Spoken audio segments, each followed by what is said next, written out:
आज हम थोड़ी इस कहानी के बारे में बात करेंगे। कहानी आप लोगों ने सुना है? किस किस का कहानी सुना है बताओ जरा। क्या क्या कहानी सुना है आप लोगों ने? कोई आप बोलो। हंस और कछुए की कहानी सुना है। हंस और कछुए की, और पंचतंत्र की कहानी। Very good. और पंचतंत्र की और बुद्धूराम की। Very good. तो हम कहानी जब सुनते हैं, क्यों कहानी सुनते हैं हम? या फिर कहानी अगर कोई बोलता है, क्यों बोलता है? सीख मिले इसलिए। तो हम जब कहानी सुनते हैं कुछ कुछ, तो उससे कुछ ना कुछ सीख मिलते हैं ना।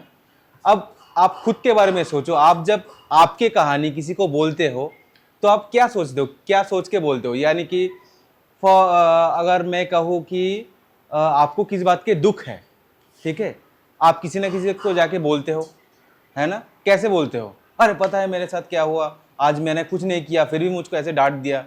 हम ऐसे बोलते हैं, है ना। या फिर हमको कुछ खुशी हुआ तो हम ऐसे ही बोलते हैं कि पता है आज क्या हुआ, मेरे साथ ना ऐसा हुआ, मेरे टीचर ने आज के मेरे पेज पे बहुत वेरी गुड लिखा। तो हम ऐसे बोलते हैं, है ना। तो हम जब बोलते हैं ये कहानियाँ, तो हम ना एकदम स्ट्रक्चर्ड वे में नहीं बोलते, ठीक ठाक से नहीं बोलते, कुछ बोलते हैं फिर कुछ अलग बोलते हैं।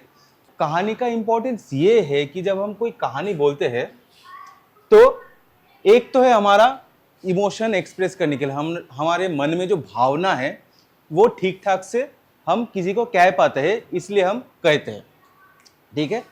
और क्या होता है, कहानी से एक दूसरे से जुड़ जाते हैं, ठीक है। जब हम ऐसे कोई कहानी बोलते हैं, जैसे कि मैं कहानी बोल रहा हूँ, आप लोग चुपचाप सुन रहे हो, क्योंकि हम लोग ये कहानी के माध्यम से ही एक दूसरे से जुड़ रहे हैं, है ना।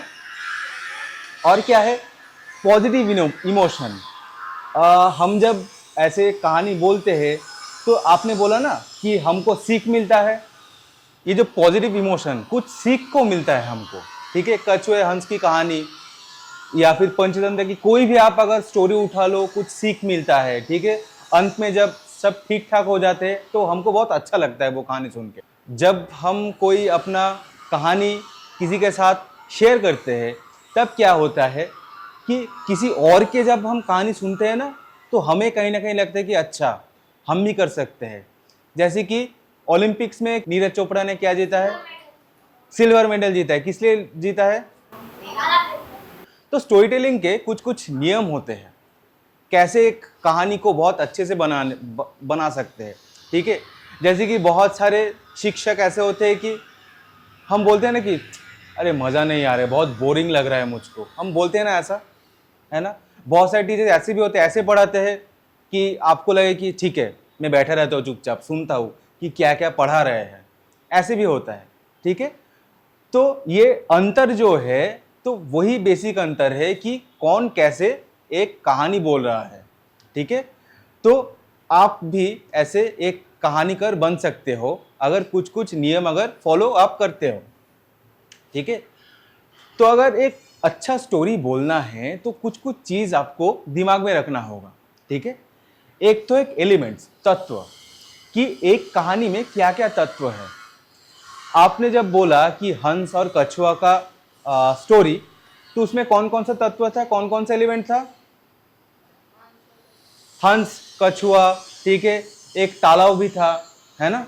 तो ये सारे तत्व होते हैं एक कहानी में, ठीक है। और होता है कॉन्टेक्स्ट। कॉन्टेक्स्ट क्या है? हाँ, कॉन्टेक्स्ट मतलब कि कहाँ पे है। अगर मैं इस क्लासरूम का, अगर आप लोगों का कोई कहानी बताना चाहता हूँ, तो मेरा कॉन्टेक्स्ट ये होगा कि मैं माँ भारती प्राइमरी स्कूल के 9 कक्षा में हूँ। ये मेरा कॉन्टेक्स्ट है। आप बाहर जाओगे, आप बड़ौदा के एक छात्र हो, ये कॉन्टेक्स्ट होगा। तो ऐसे ही जब कहानी हम बोलते हैं, जैसे कि एक ही स्टोरी में लूँगा ऐसे, जैसे कि ये कछुआ और ये हंस, तो उसका कॉन्टेक्स्ट क्या था? एक सूखा हुआ तालाब, ठीक है। उसका कॉन्टेक्स्ट यही था कि वो तालाब सूख रहा है और उसको जाना है, ठीक है। ये अगर इस कॉन्टेक्स्ट में होता कि एक रेगिस्तान, तो रेगिस्तान में अगर वो कहानी होता तो नहीं जमता, क्योंकि रेगिस्तान में तो पहले बात तालाब नहीं होता, और दूसरा अगर होता भी है उसमें कोई प्राणी जैसा नहीं होता है ना। तो वो होता है कॉन्टेक्स्ट। कैरेक्टर्स, कैरेक्टर्स यानी कि कौन कौन वो कहानी में है, मौजूद है, जैसे कि कछुआ है, हंस है, एक तालाब है, एक हाँ लकड़ी है। Very good. ऐसे आप लोग अगर दिमाग में कुछ आते रहे ना तो आप एक एक करके बोलना, ठीक है। तो ये था कैरेक्टरिस्टिक्स।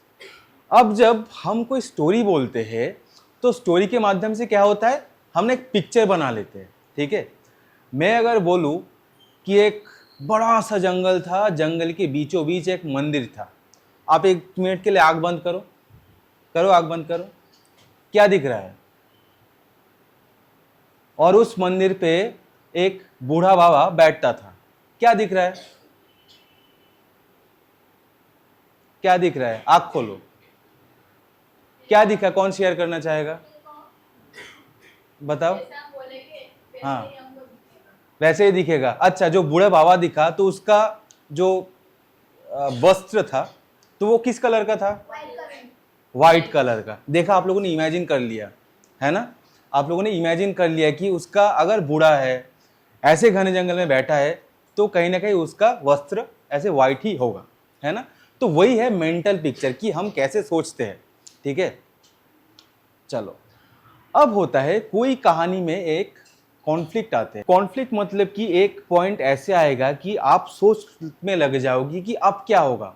ये भी हो सकता है, ये भी हो सकता है। जैसे कि कछुआ वाला स्टोरी अगर है तो एक बार में आके ना एक कॉन्फ्लिक्ट आपको होगा कि अब क्या करें, ये ऐसे मरने दे कछुए को, या फिर एक हो सकता है।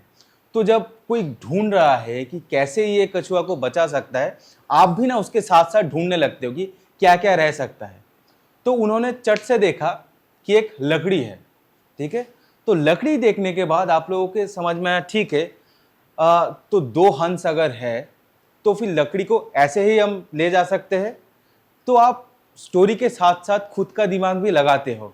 आप जब मूवी देखने जाते हो, कोई अगर खूनी है मूवी पे, आप सोचने लगते हो ना कि कौन हो सकता है, कौन हो सकता है, इसको लग रहा है, उसको लग रहा है।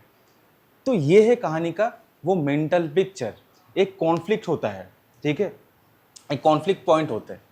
अब कॉन्फ्लिक्ट पे बात क्या आएगा? एक सॉल्विंग आएगा। हम वो सॉल्व कर सकते हैं, ठीक है। जैसे कि कछुआ में एक हमारा एक सॉल्व हो गया। कोई मूवी में ऐसे होता है कि कोई एक निशानी छोड़ के गए हैं, ठीक है, वो निशानी पकड़ के सब चल रहे हैं तो खूनी तक पहुंचने के लिए, है ना। ये सारे चीज होते हैं। और है नैरेटर एंड नैरेशन। नैरेटर मतलब कि कैसे कोई एक अपना कहानी बोल रहा है। जब नैरेटर होते हैं, नैरेटर एक वॉइस में अपना कहानी बोलते हैं, और होता है एक कैरेक्टर जो खुद बोलते हैं। जैसे कि मैं अगर कोई नैरेट कर रहा हूँ कहानी ऐसे ही जंगल में बूढ़े बाबा का, तो एज ए नैरेटर में कैसे बोलूँगा? एक बड़ा सा पेड़ था एक जंगल में, उधर एक बाबा बैठा था। बाबा ने कहा, बेटा तुम मेरी मदद कर दोगे। ये होता है कैरेक्टर का आवाज़, ठीक है। बहुत, या फिर अगर कोई लायन यानी कि सिंह का अगर कैरेक्टर निभा रहे हैं हम, तो कैसे करते हैं? चूहे ने देखा, लायन कैसे बोलेंगे? हाँ, गुड। कौन है वो बदतमीज, है ना, क्योंकि वो जंगल का राजा है ना। तो ऐसे उसका आवाज होना चाहिए। वो अगर बोलता है, कौन है वो बदतमीज जो मेरे पास नहीं आया, कोई उसको राजा करके इज्जत करता ना, ठीक है। तो ये सारी चीजें होते हैं, ठीक है। अब हम इसके बारे में डिटेल्स में थोड़ा सा बात करेंगे, ठीक है, एलिमेंट्स के बारे में। तो एलिमेंट्स क्या क्या हो सकते हैं? एक तो हो सकता है कि इंसान का स्टोरी, जहाँ पे सिर्फ इंसान हो सकता है, फिर उसका दादा दादी, इन लोगों का स्टोरी हो सकता है, ठीक है। या फिर जैसे पंचतंत्र में हम ज़्यादातर देखते हैं कि जो एनिमल्स के यानी कि पशु और पक्षियों के कहानी होते हैं। या फिर ये जो ट्री प्लांट्स और एक साथ हो सकते हैं, जैसे कि मैंने पहले बोला कि एक बड़ा सा जंगल था, घना जंगल था, उसमें एक इंसान बैठे हैं, ठीक है। तो ये होता है एक कहानी का एलिमेंट्स कि क्या क्या उस कहानी में है। उसके बाद है कॉन्टेक्स्ट। कॉन्टेक्स्ट मतलब कि वो कहानी कहाँ पे स्थापित है। वो हो सकता है वो शहर में है, ठीक है, जैसे कि इधर आप देख सकते हो कि वो कहाँ पे स्थापित है, या फिर वो गांव पे स्थापित हो सकता है। आपको कोई पंचतंत्र का कहानी पता है जो गांव में अवस्थित है? कौन सा बताओ? बट है, ये पता है इनको है, ठीक है, क्योंकि पंचतंत्र की ज्यादातर कहानियां गांव पे ही है ना। और क्या हो सकता है? एक नगर में हो सकता है, यानी कि जैसे कि ये शहर, ठीक है, एक शहर में हो सकता है कोई कहानी, कोई दूर पहाड़ में हो सकता है, कहीं रेगिस्तान में हो सकता है, या फिर कहीं कहीं किसी राजमहल पे भी हो सकता है, किसी महल पे। जैसे कि भूतों की कहानी होता है कि एक महल पे कोई भटकती आत्मा घूम रहा है ना। तो ये सारे होते हैं एक कहानी का कॉन्टेक्स्ट कि वो कहाँ पे अवस्थित है।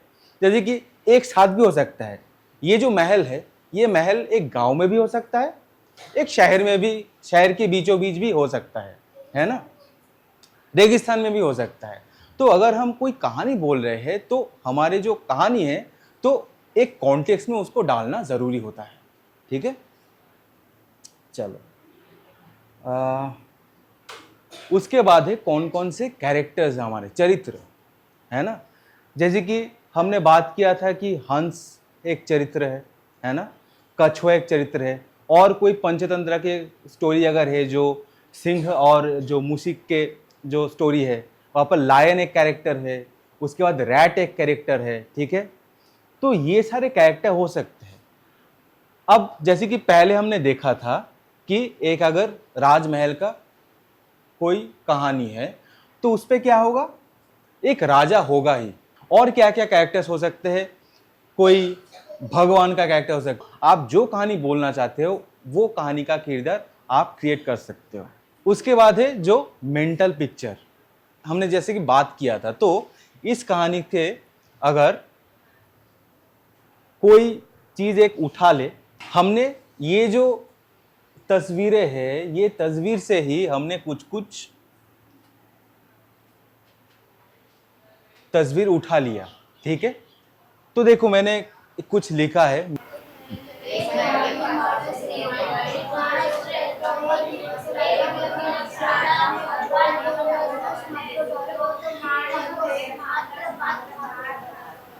इसका मतलब है कि ये अगर सिर्फ मेरे पास ये सारे तस्वीर होते तो क्या हम इस पे पहुंच पाते, कुछ कहानी हम बना पाते, है ना। तो कि मान लो कि ये लाइन नहीं है, सिर्फ आपके पास ये 3 तस्वीरें हैं, आप कुछ कहानी बना सकते हो ऐसे ही फटाक से। एक बड़ा महल था, महल में एक राजा राज करता था। एक दिन वह अपनी प्रजा के साथ अपने सेना के साथ गांव वालों को मिलने गया। तो उन्होंने एक गरीब को देखा जो सिर्फ चावल खा रहा था। तो राजा को उस पर तरस आया, तो उसने गरीब को दान किया। फिर अपनी प्रजा को मिलने गया। प्रजा को मिलने के बाद फिर महल में वापस आया और जो काम काज था वो करने लगा। अब होता है कॉन्फ्लिक्ट। जैसे कि मैंने जब ये तस्वीर देखा था तो मुझको ऐसे लगा कि एक महल के पास एक गरीब हेल्प के लिए मांग जाते हैं, ठीक है। वो हेल्प के लिए जाते हैं उनके पास। तब राजा विहार पे निकले थे, यानी कि टहलने निकले थे थोड़ा सा। जब वो आया वापस, तब उन्होंने देखा कि वो जो इंतज़ार कर रहा था, इंतज़ार करते करते वो बेहोश हो गए। तो राजा ने सोचा ये तो मेरे लिए बहुत शर्मनाक बात है कि मेरे लिए कोई इंतज़ार करते करते मर गया, बेहोश हो गया। राजा ने सोचा कि मर ही गया। तो उस वक्त इन्होंने ये सोचना शुरू किया। तब ये मोमेंट ऑफ कॉन्फ्लिक्ट है कि अब क्या करूं, इसको थोड़ा सा सेवा करूं, अंदर ले जाऊं। अगर ये मर गया है तो मेरे लिए वो एक शर्मनाक बात होगा कि मेरे राज्य पे कोई मेरे लिए इंतजार करते करते मर गया। तो उनके पास ना 2 ऑप्शन हो गए, एक तो बचाना है, या फिर उनको थोड़ा सा सेवा करना है, या फिर उसको एकदम मिटा देना है कि कुछ नहीं हुआ, देखो कुछ नहीं हुआ, ठीक है। तो ये होता है एक स्टोरी का कॉन्फ्लिक्ट पॉइंट। अब अगर ये स्टोरी आप बोलते तो क्या करते अभी, क्या करना चाहिए राजा को, बताओ। राजा को उसको पहले उसकी तबीयत चेक करनी चाहिए और उसकी क्या है सारवार कि मर करानी गया है वो देखना चाहिए। Very good. तो ये कॉन्फ्लिक्ट जब आते हैं तब हम ना डिसीजन ले पाते हैं कि क्या करना चाहिए। तो जब आप एक कहानीकार बनोगे तो एक कहानी बोलने के जरिए के आप ही मॉडरेटर होंगे कि आप कहानी को कैसे आगे ले जा सकते हो। ठीक है, जैसे कि आपने डिसाइड कर लिया है कि नो मैटर व्हाट मुझको इस जो बूढ़े बाबा बैठे थे उसको बचाना चाहिए, जिंदा है मर गया है देख लेंगे, बट पहले तो मैं वो हाथी से नीचे उतर के देखूंगा कि क्या चल रहा है नीचे, है ना। तो ये होता है वो कॉन्फ्लिक्ट पॉइंट। अब जो बोल रहा था कि नैरेटर एंड द नैरेशन, यानी कि जो कहानीकार है और जो कहानी है, ठीक है, वो कैसे बोलना है। तो जैसे कि आप लोगों ने सब जब कहानी बोल रहे थे तो आपके अंदर एक बेचैनी थी कि कब ख़त्म करूँ कब ख़त्म करूँ, है ना। बट एक्चुअल कहानी में क्या होते हैं, जब आप कहानी सुनते हो तो एक कॉन्टेक्स्ट होता है। जो कहानीकार है तो वो ऐसे बोलते हैं कि बहुत साल पहले एक नगरी हुआ करते थे। आप जब सुनते ऐसे ही सुनते हो ना, बहुत साल पहले एक नगरी हुआ करते थे। एक दिन राजा टहलने जा रहा था, उसके बाद उन्होंने देखा कि नीचे ज़मीन पे एक बूढ़े बाबा शायित है। उन्होंने अपने मंत्री से पूछा, अब ये जो पूछा अब किसका वॉइस आएगा, राजा का वॉइस आएगा, क्योंकि राजा बोल रहा है ना, राजा तब बोलेगा। मंत्री एक बार देखो जरा वो कौन है, क्योंकि वो राजा है तो उसका वॉइस थोड़ा सा भारी होना चाहिए ना, हुकुम कर रहे हैं वो, देखो मंत्री कौन है, ठीक है। गले में थोड़ा सा कंसर्न होना चाहिए, वो क्या मर गया क्या, एक बार चेक करके बताओ ज़रा। और जब उन्होंने चेक करने जा रहे हैं तो नरेशन ऐसे होगा कि जब मंत्री उसके पास गया और उसको थोड़ा सा धक्का दिया, उन्होंने बोला, वो बूढ़े आदमी ने बोला, अब बूढ़े आदमी का गला कैसा होगा, कौन करके बोलेगा, जी जी मैं ठीक हूँ, ऐसे ही होगा ना, क्योंकि वो एकदम ऑलमोस्ट मरने जैसा हाल है उनका, ठीक है। तो वो ऐसे ही बोलेगा, वो नहीं बोले हाँ हाँ ठीक हूँ मैं, ऐसे नहीं बोलेगा, ठीक है। तो वही होता है नरेशन एंड द नैरेटर। अब ये आप लोगों का टास्क है, ठीक है। बहुत सारे ऐसे तस्वीर है, आपको सबको एक एक कहानी बनाने हैं। खुद को कहानी सोच के रखो। तब मैंने लिख दिया था कि कहानी क्या होगा थोड़ा सा, तो इसलिए लोग उस पे ही चर्चे करने लगे, क्योंकि मैंने भात लिखा था, सभी बोलने लगे थे कि सब भात खा रहे थे ऐसा। अब आपके पास सिर्फ पिक्चर्स है, तस्वीरें हैं, आपको एक एक कहानी बनाना है। किस किस का तस्वीर है एक बार बताओ। ये किसका है, झोपड़ी, ये कौन है,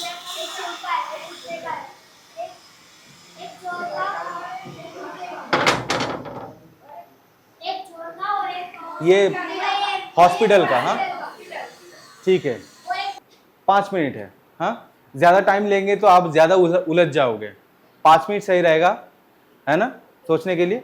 आप लोग सोचो और आप लोग सभी को शेयर करना होगा। मेरी कहानी का टाइटल यह है, एक इंसान से भी ज़्यादा वफादार एक प्राणी होता है, और एक यह प्राणी है कि वह एक कुत्ता है।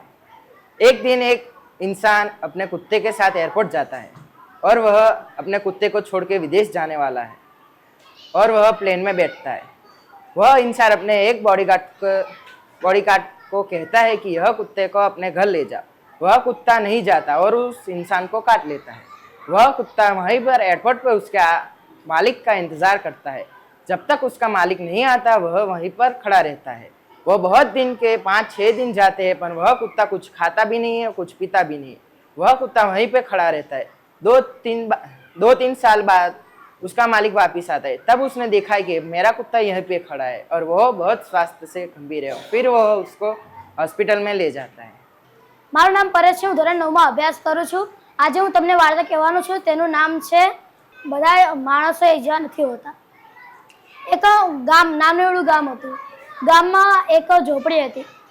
ઝોપડીમાં એક ગરીબ માણસ અને એની માતા રહેતા હતા। ગરીબ માણસનું નામ રમેશ હતું। એ બંને ઝોપડીમાં રહેતા હતા। એમની પરિસ્થિતિ સારી ન હતી, તેના કારણે તેમના પુત્ર રમેશે રાત્રે ડિસિઝન લીધું કે હું કોઈ કમીરના ઘરે ચોરી કરીશ અને મારી માતા સાથે દૂર ભાગી જઈશ. પછી એ દિવસે તે રમેશ ચોરી કરવા ગયો, એક મોટા માણસના ઘરે ચોરી કરવા ગયો. તે ચોરી કરીને પાછો આવતો જ હતો ત્યારે તેના જે માલિક હતો તેના વફાદાર કૂતરા તેને જોઈ લીધો. તે કૂતરાએ રમેશ પર ભોંકવા લાગ્યો. તેનો અવાજ સાંભળીને બધા ગામના માણસો એકઠા થઈ ગયા અને દંડા લઈને રમેશને મારવા પાછળ પડ્યા. રમેશને મારવા લાગ્યા એટલા માટે રમેશ બેહોશ થઈ ગયો, કારણ કે તેણે કંઈ ખાધું ન હતું, તે માટે તે બેહોશ થઈ ગયો. ત્યારબાદ એમ્બ્યુલન્સ બોલાવવામાં આવી. એમ્બ્યુલન્સમાં તેને દવાખાનામાં ભરતી કર્યો. દવાખાનામાં જ્યારે ભરતી કર્યો ત્યારે તેની માં રડતા દવાખાના રમેશને મળવા આવ્યા.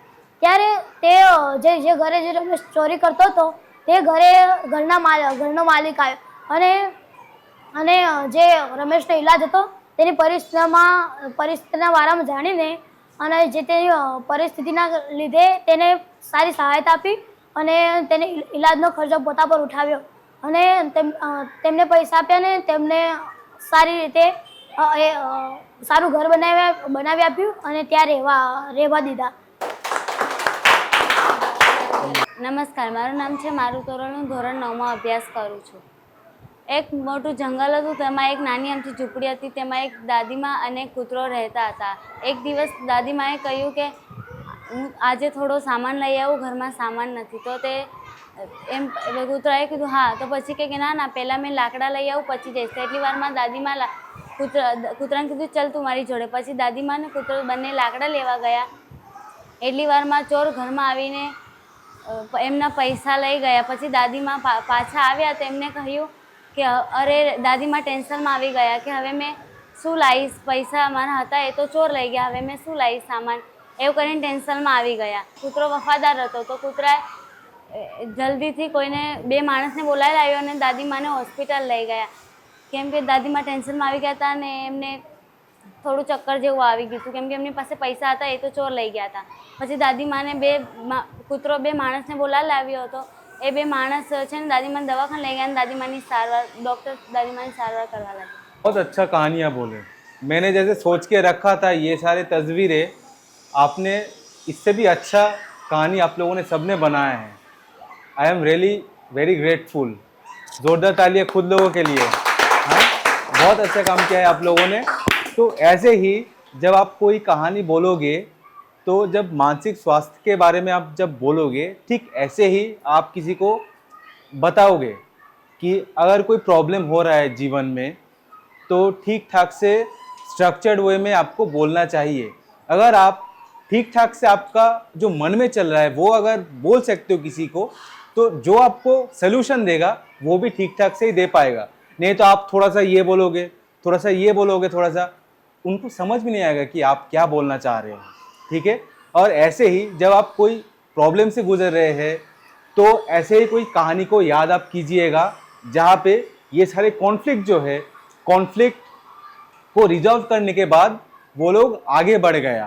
और आप लोग हमेशा ये सोच के रहना कि कोई ना कोई आपके बात सुनने के लिए मौजूद है. तो मन में जो भी है, मैडम आते रहते हैं क्लास में, ठीक है, आप लोगों के क्लास टीचर्स है या फिर घर में बड़े हैं, किसी ना किसी को आपके मन में जो चल रहा है वो ज़रूर बोलना. कभी मन के अंदर दबा के मत रखिएगा.